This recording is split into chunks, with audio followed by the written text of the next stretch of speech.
O saber da tradición. O esforzo do día a día. E a paixón polo ben feito. Marcan a calidade e o sabor dos produtos do mar de Galicia. Porque Galicia sabe. Galicia, o bo camiño.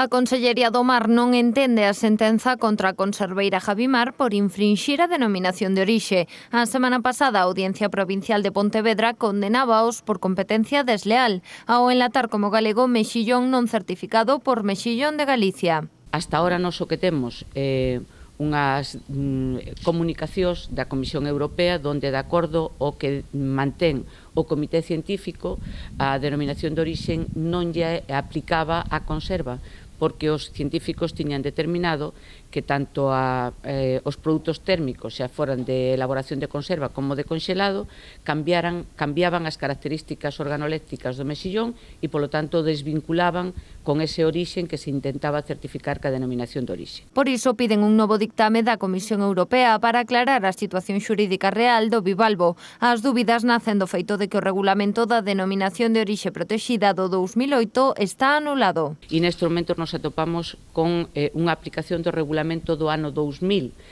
Nos lle temos insistido moito ao Consello Regulador que modifique ese regulamento para adaptalo ás sentencias recientes que houbo.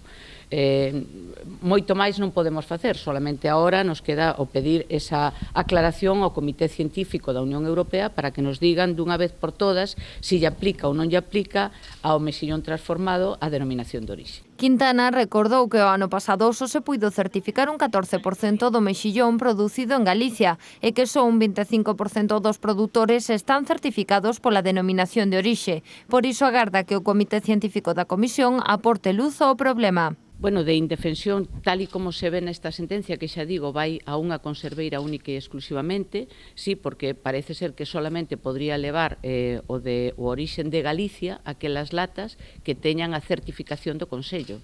Entón, é difícil que se poida cumplir ao mesmo tempo con eso, máis co decreto de calidade alimentaria da Xunta de Galicia, onde o orixen nos estamos intentando valer como unha calidade diferenciada.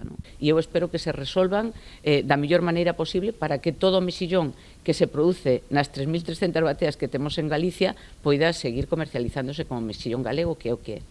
Ademais, a conselleira apostou polo diálogo para buscar un desenvolvemento axeitado da comercialización do mexillón galego e da súa denominación de orixe, sentando na mesma mesa a produtores, transformadores e comercializadores.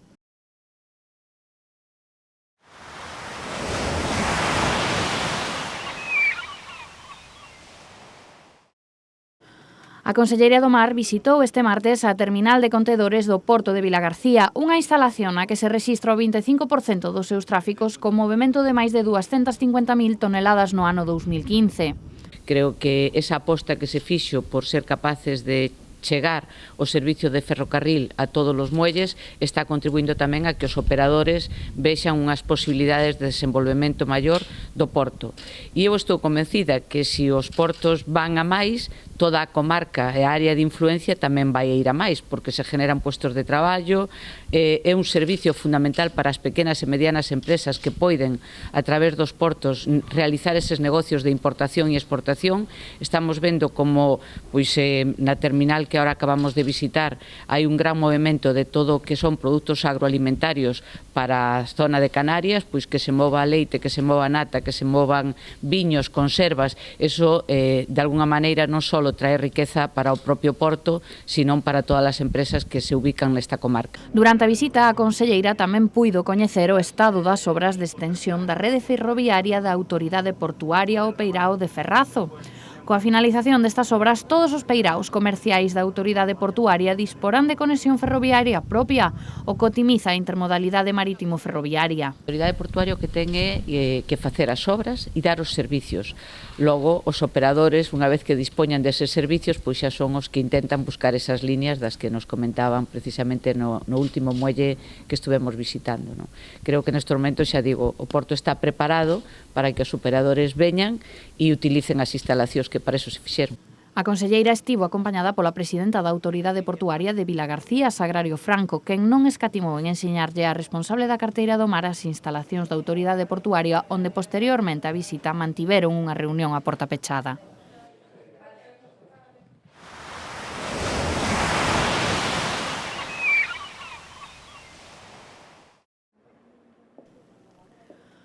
O Centro Galego de Vela en Vilagarcía sufría unha importante baixa na súa flota de embarcacións o sábado de madrugada. Alguén se acercaba ao embarcadoiro onde se atopaba a maior das embarcacións do centro para roubala. Unha acción que sorprende aos responsables das instalacións xa que se atopa nunha zona videovixiada completamente pola Policía Portuaria. Fora non temos cámara, pero sí que ten a Autoridade Portuaria, o que o Porto ten cámara e además ten Policía Portuaria que fai rondas durante todo o día e toda a noite, o sea que foron bastante atrevidos. A Zodiac semirríxida de 5,5 metros de eslora aparecía queimada a primeira hora do domingo na praia de Asinas, sen rastro de seu motor. A primeira sospeita tivo que ver coa sombra do narcotráfico, aínda que esa sospeita quedaba descartada ao non aparecer o motor. A coordinadora do Centro Galego de Vela, Loli Camba, coñecía a noticia do achado na comisaría de policía de Vilagarcía cando tramitaba denuncia polo roubo da embarcación. O sábado cando viñemos para empezar a actividade dímonos conta de que faltaba. Entonces fomos á Policía Nacional a poñer a denuncia e ás poucas horas xa nos chamaron que a 7 da mañán había ardido unha lancha que igual podería ser a nosa, pero non se recoñecía. Entonces fon á praia e vin que sí, que era a nosa, e lle faltaba o motor e estaba totalmente queimada. Este roubo e posterior queima supón a perda de algo máis de 15.000 euros, ademais de quedarse sen embarcación que o vindeiro mes de abril serviría para organizar o Campeonato Ibérico de 420 e o Campeonato de España de Radiocontrol. A pesar deste desagradable incidente, dende o Centro Galego de Vela confían en que a policía tope o responsable ou responsables dos feitos e que o peso da lei recaia sobre eles.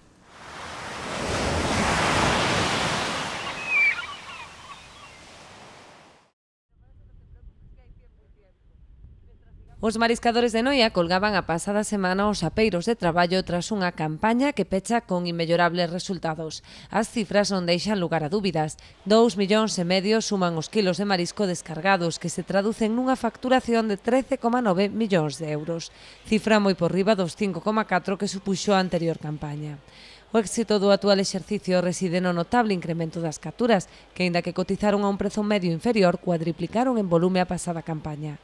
Neste incremento influiu maioritariamente a climatoloxía, evitando as riadas e a aparición da toxina que en anos anteriores obrigou a pechar as concesións en varias ocasións. Tras estes bons resultados, toca comezar a traballar para colleitar un éxito semellante de cara ao próximo ano. Limpeza de bancos, retirada de depredadores e sementeiras nas concesións ocuparán boa parte do traballo dos produtores durante o verán, ata que aló polo mes de setembro ou outubro se retome a actividade extractiva.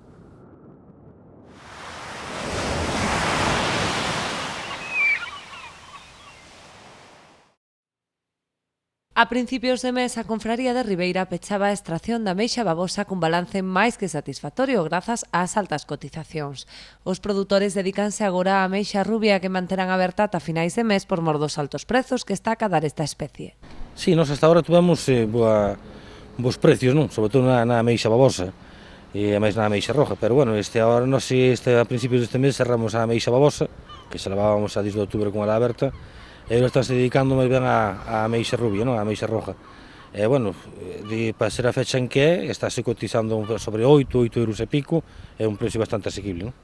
A intención da agrupación é pechar as concesións a finais de mes co obxectivo de preparar os bancos de cara á campaña de verán, que podería iniciarse polo mes de xuño. E nós este mes o normal é que cerráramos un mes, déramos un mes de descanso, e depois empezáramos a traballar xa polas zonas que non traballamos en todo o ano, aí por fora máis que unhas zonas que deixamos reservadas dentro da concesión para a ameixa roja, pero bueno, decidiron ter este mes aberto polos precios que tiña. Nós o que falamos na última reunión que tivemos da agrupación foi de que ao acabar este mes cerrar un mes ou dous, e despois volver xa que a campaña do verán, hasta o verán. O saber da tradición, o esforzo do día a día e a paixón polo ben feito marcan a calidade e o sabor dos produtos do mar de Galicia, porque Galicia sabe. Galicia, o bo camiño.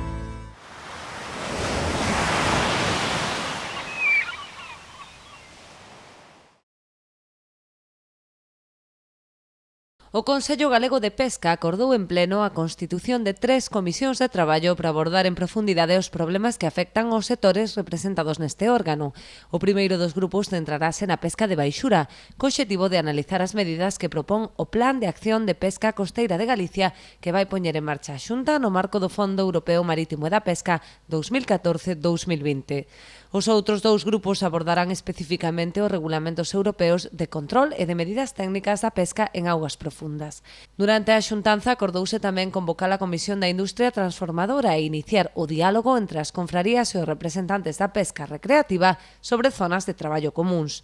O borrador da Lei de Acuicultura xa retirado tamén formou parte da orde do día. A conselleira do Mar explicou que agora debe ser o propio sector que tome a dianteira se quere unha norma específica para regular esta actividade, unha vez que Andalucía aposta polo cultivo da dourada e o linguado, aproveitando o baleiro que deixa Galicia neste campo.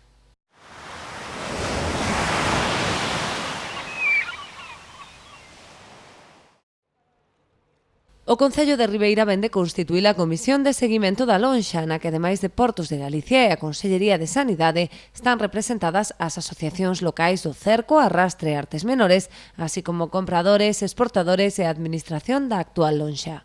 Tras a súa constitución, procederase nos próximos días a nomear os representantes de cada un dos colectivos, que serán os encargados de expoñer as dúbidas e inquedanzas de cara á entrada en funcionamento das novas instalacións.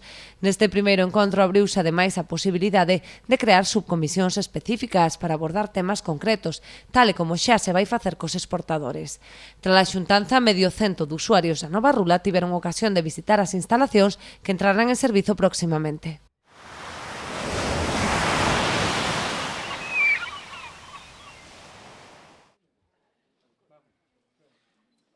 O Náutico do Freixo levará a partir de agora o nome dun dos seus grandes valedores, unha placa en lembranza de Francisco Rama Vázquez, máis coñecido en Outes como Fufú, loce na entrada do edificio, homenaxeando así a quen fora un dos principais impulsores do paseo, o Porto Deportivo e o Club Náutico da parroquia outense. Poñeu o seu nombre en este centro náutico, que era o seu maior motivo de orgullo. Era o broche de ouro dunha das súas maiores preocupacións. Este paseo marítimo extraordinario que dá lustre a Outes. Lustre, vida, movimento, máis que ninguna outra parte do concello. Non só foi o paseo marítimo, foi a dársena, os pataláns, a lonxa, a agua, a trea de aguas, todo lle preocupaba. Os que conocestedes sabedes que se preocupaba hasta pola noite, os días, semanas, meses, en facer o mellor posible para o Freixo. Xa desde moi xoven, desde que conseguiu o campo de fútbol e poñer a andar o club de fútbol do Freixo. O Concello e a Asociación Terra de Outes quixeron con este xesto homenaxear a memoria do que fora edil do PP falecido hai uns meses. Nun emotivo acto coa presenza de numerosos veciños, amigos e familiares, o alcalde quixo lembrar a figura do que era, máis que un compañeiro de filas, un amigo. Ele decía, temos un porto que non vale a pena, non vale para nada. Non cabemos nelos do Freixo e aínda vides os de fora para facelo máis pequeno. Hai que ampliálo como sea. Xa sabedes o que veu despois. Alá xestionamos diante de portos e o que iba a ser unha pequena ampliación acabou sendo o que hoxe todos disfrutamos. El foi o gran protagonista dunha reunión que empezou ás 12 da mañán e acabou ás 2 da mañán, pero non daquela mañán, da noite do día seguinte. Despois veu a lonxa, por certo, desa infraestructura que doulle un pequeno disgusto. El non quería que se construíra onde hoxe está. Xa tiña alternativa para o seu desexo, pero outras circunstancias impediron. Despois vieron os paseos, as pistas polideportivas, este mesmo edificio no que nos atopamos. Recordo que un día, nunha reunión dun xoves, cheguei eu coa noticia de que a Deputación da Coruña nos daba 500.000 euros para que os invertíramos en algún tipo destas infraestructuras. El levantouse rapidamente e dixo: "Eso vai para o Centro Social Cáutico do Freixo". Ademais da súa teima pola posta en valor do Porto do Freixo, Crespo repasou as numerosas melloras conseguidas por Fufú para a súa parroquia e outros núcleos rurais, cos que sempre amosou o seu compromiso, así como no eido social.